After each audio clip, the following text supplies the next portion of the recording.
Hi friends, welcome back. I'm so glad to see you.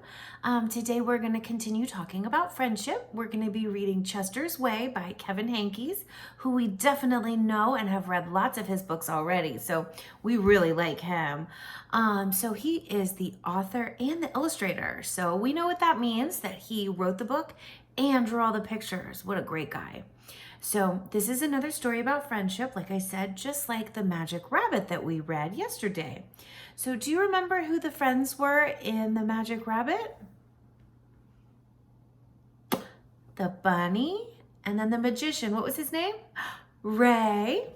Okay, so in our story today, Chester and his friend Wilson, they like to do a lot of things together. So they also like to do things the exact same way.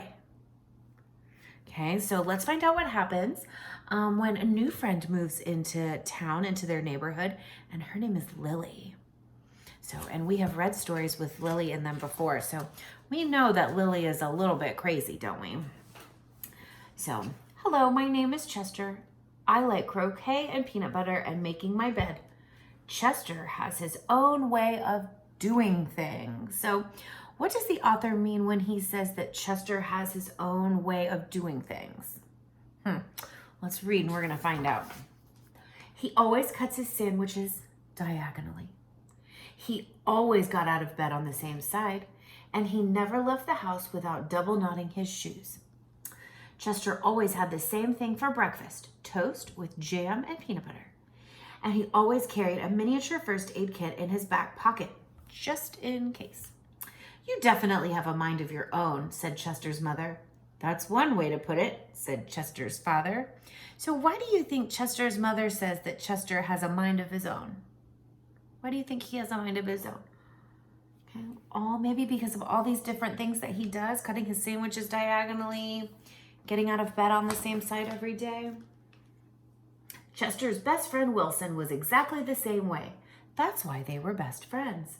Chester wouldn't play baseball unless Wilson played, and they never swung at the first pitch or slid head first. Wilson wouldn't ride his bike unless Chester wanted to, and they always used hand signals. If Chester was hungry, Wilson was hungry too, but they rarely ate between meals. Some days I can't tell those two apart, said Wilson's mother. Me neither, said Wilson's father. Chester and Wilson, Wilson and Chester. That's the way it was. They loved to go on picnics. Once, when Wilson accidentally swallowed a watermelon seed and cried because he was afraid that a watermelon plant would grow inside of him, Chester swallowed one too. Don't worry, said Chester. Now if you grow a watermelon plant, I'll grow one too. Pretty nice friend. Chester duplicated his Christmas list every year and gave a copy to Wilson because they always wanted the same things anyway. For Halloween, they always dressed as things that went together. Salt and pepper shakers, 2 mittens on a string, ham and eggs. They really are 2 peas in a pod, said Chester's mother. Looks like it, said Chester's father. In spring, Chester and Wilson shared the same umbrella. In winter, they never threw snowballs at each other. In fall, they raked leaves together. And in summer, they reminded each other to wear sunscreen so they wouldn't burn. Chester and Wilson, Wilson and Chester. That's the way it was. And then Lily moved to the neighborhood. I'm Lily. I am the queen. I like everything. Lily had her own way of doing things. So what do you think might happen now that Lily has moved to the neighborhood? Do you think that they're all going to be friends? Do you think that Chester and Wilson will include Lily? Let's see what happens. She wore Band-Aids all over her arms and legs to look brave. She talked backwards to herself sometimes so no one would know what she was saying. And she never left the house without one of her nifty disguises. Lily waved at all the cars that passed by, even if she didn't know who was in them. And she always carried a loaded squirt gun in her back pocket, just in case. Squirt gun. She definitely has a mind of her own, said Chester. That's one way to put it, said Wilson. When Lily asked Chester and Wilson to play, they said they were busy. When she called them up on the phone, they disguised their voices and said they weren't home. If Lily was walking on one side of the street, Chester and Wilson crossed to the other and hid. "She's something else," said Chester. "Looks like it," said Wilson. So Chester and Wilson don't really seem like they want to play with Lily. How come? Why wouldn't they want to play with her? So what do you think about how they're acting? Do you like how they're acting? Would you act that way? I hope not.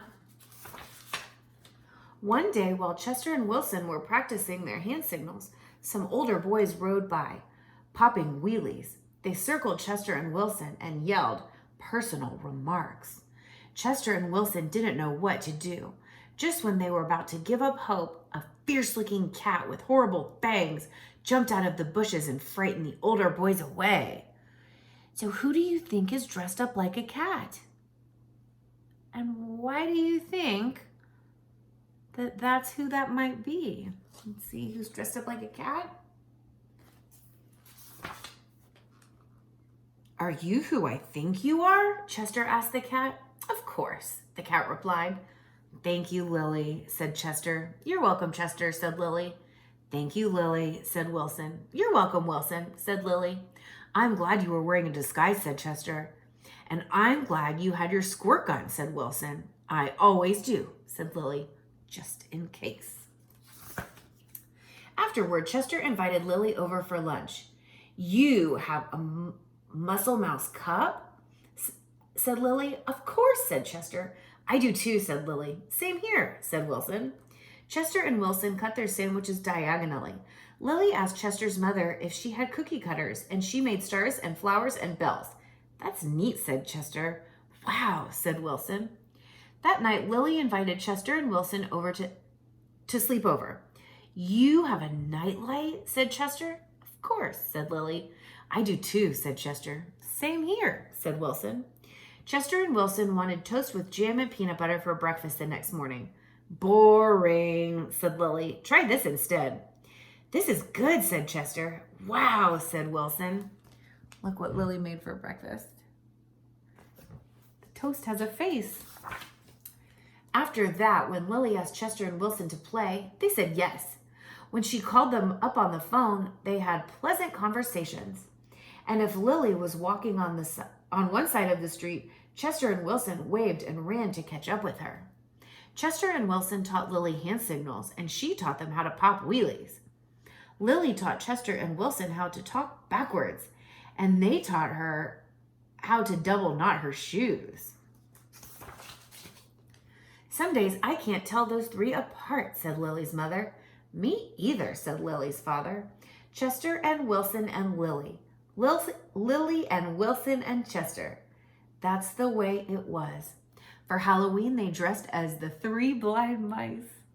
For Christmas, Lily gave Chester and Wilson nifty disguises, and they gave her a box of multicolored shoelaces, extra long for double knotting. They loved to go on picnics. When Chester and Wilson told Lily about how they each swallowed a watermelon seed once, Lily swallowed 3 of them. "I'll grow a watermelon plant for each of us," she said. In spring, Chester and Wilson and Lily shared the same umbrella. In winter, they never threw snowballs at each other. In fall, they raked leaves together. And in summer, they reminded each other to wear sunscreen so they wouldn't burn. Chester and Wilson and Lily. Lily and Wilson and Chester. That's the way it was. And then Victor moved into the neighborhood. Oh boy, there's Victor. So, do you think that Chester and Wilson learned a lesson about making new friends in this book? What do you think the lesson was that they learned? I want you to think about that, okay? All right, have a wonderful afternoon. I'm so glad we got to read Chester's Way by Henkes together. I look forward to seeing you again soon. Bye. Love you. Stay safe.